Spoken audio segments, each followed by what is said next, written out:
अमरावती महानगरपालिकेत गेल्या काही महिन्यांपासून भंगाराचे साम्राज्य साठवलेले होते।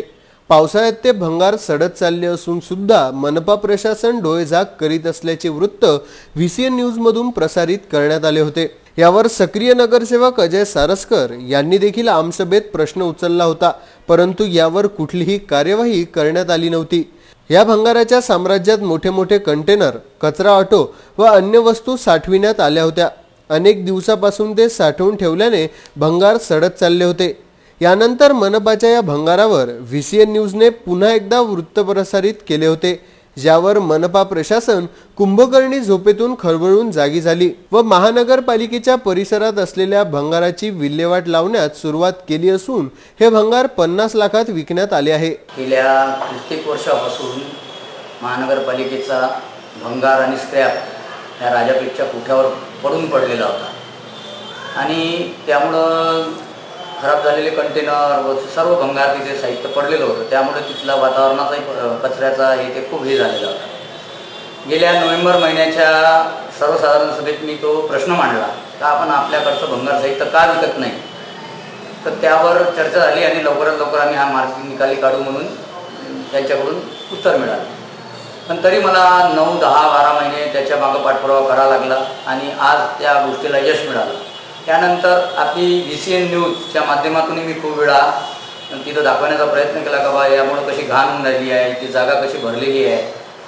तर त्यांनी पण व्हीसीएन न्यूजनी पण पाठपुरावा केला। आज या सर्व दोन्ही गोष्टीतून प्रयत्नाला यश मिळाले। महानगरपालिकेला 50 ते 60 लाख रुपयाचं उत्पन्न मिळून राहिलं आहे। एक गोष्ट आणखी त्यात अशी नमूद करायची होती की मी कित्येक दिवसापासून महानगरपालिकेच्या सर्व विभागाला व आयुक्तांना पत्र लिहिले मागे की आपल्या विभागाकडे सर्व विभागाकडे किती आपलं भंगार स्क्रॅप साहित्य आहे त्याची मला यादी देण्यात यावी, परंतु आजपर्यंत मला त्या यादीचे उत्तर मिळाले नाही। तर त्यामुळे त्यात काही शंका होते, यादी नाही मिळाली। पण हो, त्यामुळे कमीत कमी 50-60 लाख रुपयाचं उत्पन्न अशा परिस्थितीत महानगरपालिकेला प्राप्त झालं आहे का सर्व शहरात नागरिकांना माहीत आहे की महानगरपालिकेची परिस्थिती कशी आहे।